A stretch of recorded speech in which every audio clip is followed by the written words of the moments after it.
Hey guys, if you're watching this video, I just want to say thank you so much for purchasing the AutoEdit plugin. In this video, I'm going to break down how to install it, how to get it working, how to troubleshoot any bugs, and then also how to just use it overall inside of Premiere Pro. So first up, once you download the files, you'll get a couple array of different options. There's two options for Mac and Windows. So Windows obviously are the ones that end in WIN.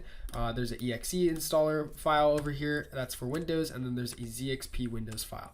Now I'm going to break down what is the difference between these ZXP files and then the standard files for Mac and Windows. So I'm going to do the Mac because obviously I'm on Mac.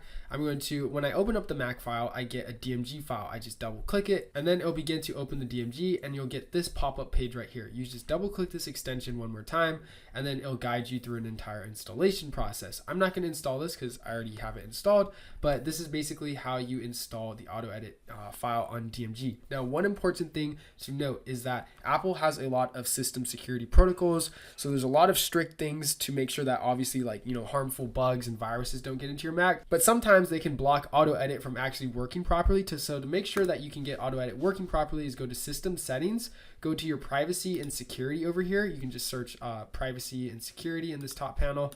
And then when you scroll all the way down on privacy security, make sure you select allow applications from app stores and known developers. And by the way, if you see any other files right here, there should be a python.lyyb file, I believe it's called, that looks like this. Then you just make sure you hit allow anyways. And that will basically allow the file to operate and allow AutoEdit to work properly. Now, one other quick thing I want to note is that if you still don't see this, and let's say you got it installed and AutoEdit is still not working, like sometimes on Macs, you can install AutoEdit and then it shows up in Windows and you click on it, it just won't open.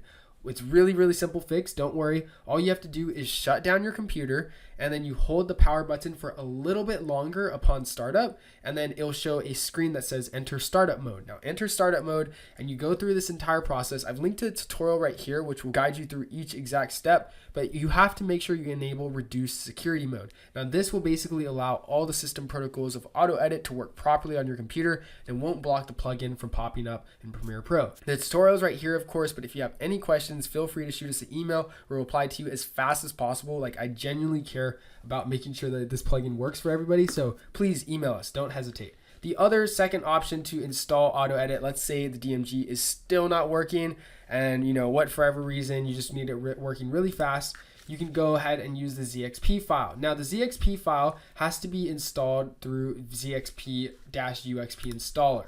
Now keep in mind, there is a old ZXP file installer that looks like this.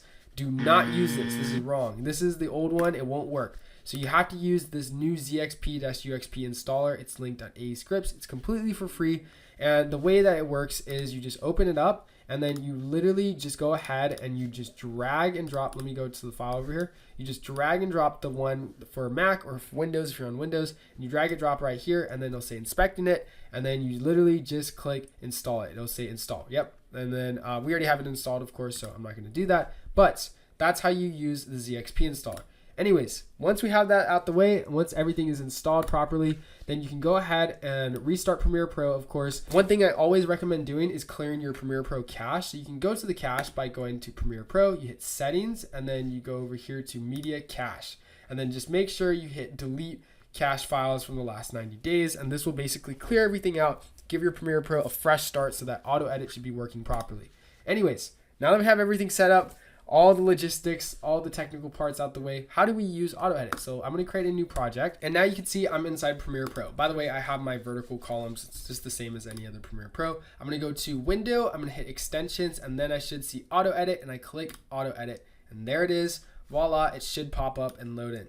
If you don't see it, please make sure to email us right here. We will reply. So anyways, this is what AutoEdit looks like. You can place it wherever you like. If you want to dock it, you can do so by dragging and holding it like that. Anyways, there are three Anyways, let's get straight into how to use it. By the way, if you have any questions or help, there's also a support tab right here. And if you click on this, It'll take you to our customer support form so you can enter any questions that you have. AutoEdit is really, really simple to use. It's designed for music video editors, but if you're also editing other concert videos or event recap videos, maybe even wedding videos, and you have some B-roll, you can still use the B-roll feature standalone by just clicking on import B-roll. In order to edit with AutoEdit, you unfortunately cannot drag and drop files onto this, because if you do so, you will get this page and then AutoEdit will just crash. So do not do that. But all you have to do to import the files is really simple. You just click on these and it'll open up a Finder window. You only upload music files. This is for where you add your music file for your music video. I'm going to upload my music track by hitting enter. And now the second tab right here is going to be the performance shots. These are the shots where your artist is performing the music video. You know, they're singing, they're rapping to the camera. It's really easy. You just click on it. Then you select your music file, your performance takes. I have 4 takes for this test example. I'm going to hit enter. And then lastly, now this is the newest feature in our V2 update, which is the B-roll feature. Now this is really cool because this basically lets you upload as many B-roll clips as you want. Keep in mind, the more clips you upload, it will take longer. But these are B-roll clips where there is no performance shots, particularly shots that are, you know, of the scene, just the B-roll. And what AutoEdit B-roll will do is trim out all these shaky, blurry parts, as you can see right here in this test footage example. So for this case example, I'm going to go ahead and upload, let's do 4 clips right now, just for a test, and we're going to hit open.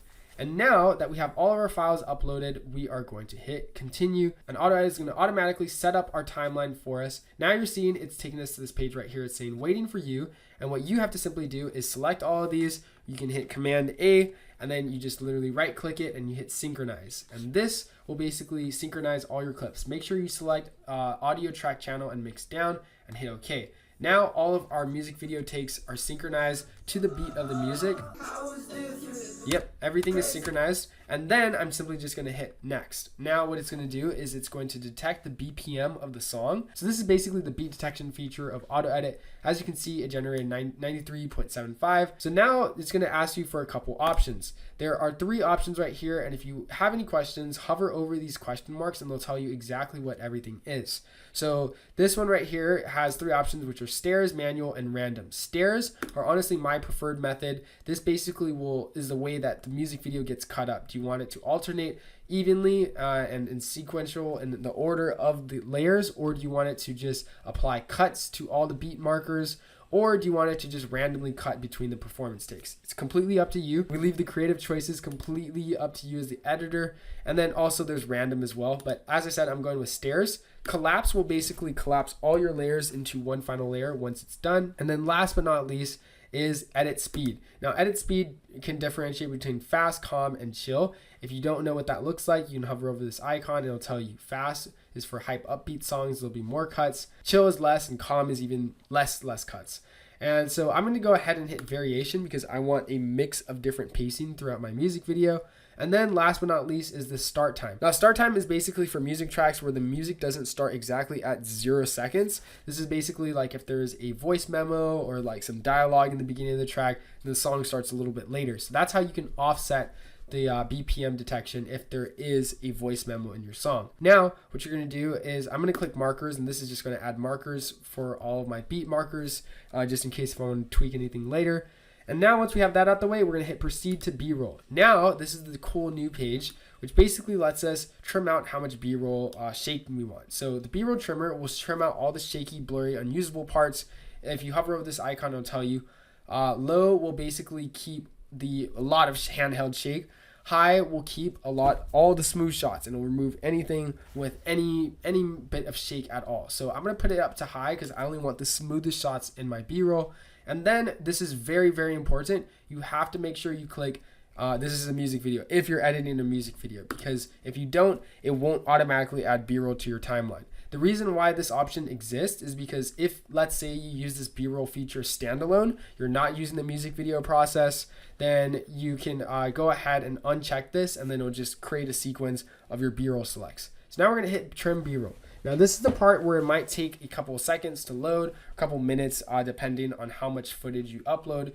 If you're uploading, like I said, like 1,000+ clips, then it might take like a couple 20 minutes or so. So let it do its thing and then come back to it. It should tell you the ETA. So you can see right here we're at 80% progress and estimated time of 6 seconds remaining. And then once it's done, it will generate a new B-roll sequence. It'll take you to that sequence of all your B-roll selects. So it should be done just a few seconds. There you go, boom. So we have our B-roll sequence now. I'm gonna come back to my main sequence and it tells me it cut out 45 seconds of shaky B-roll, which is really cool because that would have saved me time. And now you can see it's automatically cutting up our music video.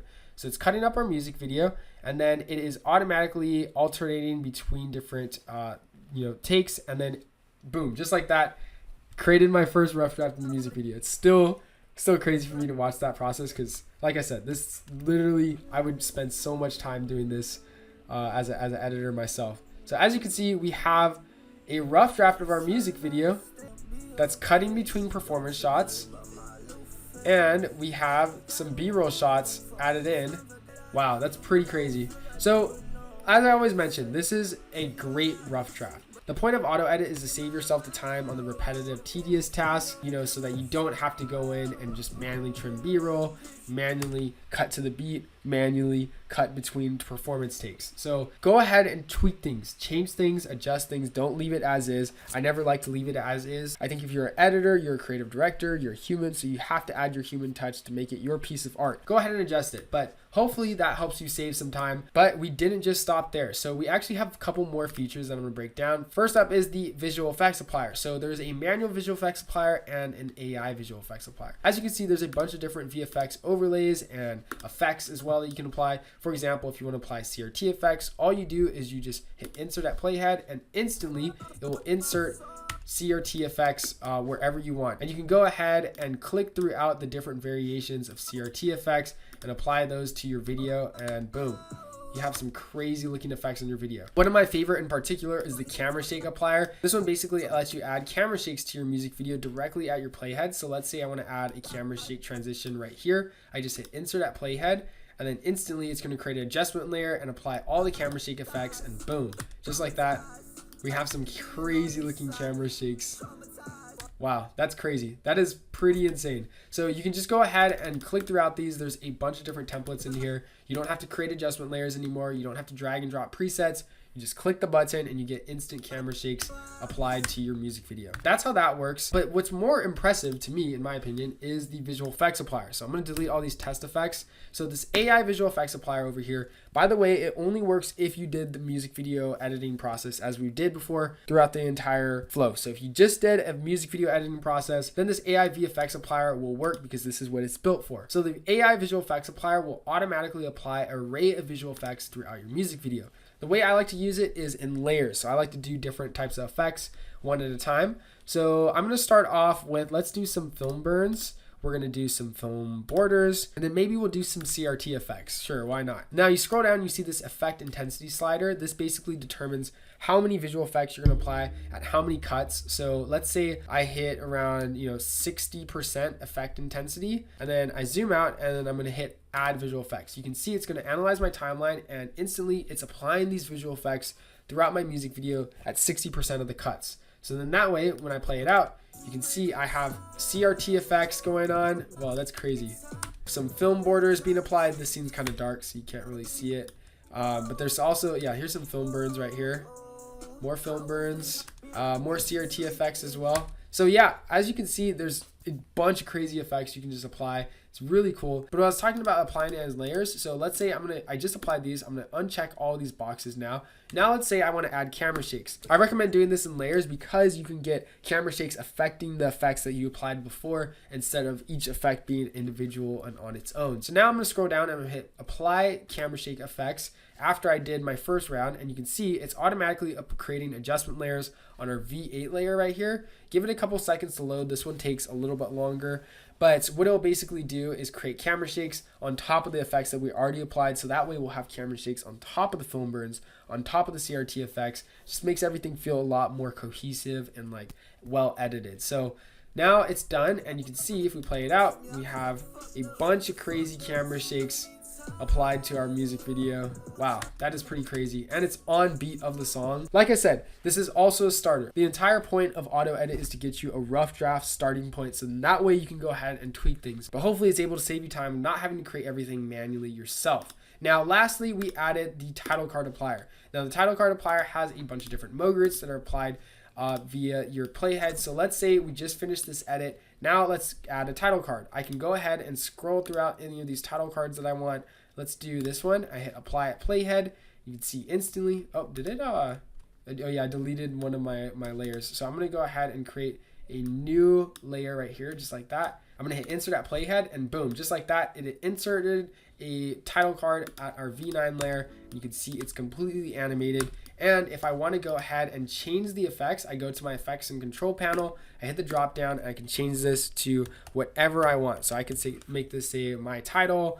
I can of course adjust the position. I can change the color of it if I wanted. I can do so many things with these title cards. They're super customizable. They're all instantly applied and pre-animated. So we really tried to make this the all-in-one go-to for getting a rough draft of your music video really quickly. By the way, one other quick thing I did want to mention, let's say you're using AutoEdit just for the B-roll selector. It's really simple. You just go back to this main page, you make sure that all your files are removed from the cache, and then you just click on the import B-roll over here. You just click on your B-roll, select the clips, whatever they may be. We're going to do these 3 clips as a test. You hit continue, and instantly it takes you to the B-roll selector sensitivity. You can set the slider to whatever intensity you want, and make sure you do not click this is a music video. That will kind of mess it up. Then hit trim B-roll, and then the B-roll detector will essentially work as normal as it would as for the music video editor, but you'll just use the B-roll selector to get your clips. So it's a really easy way. Let's say you have a lot of footage, there's a lot of shaky parts, there's a lot of blurry parts, you want to cut those parts out,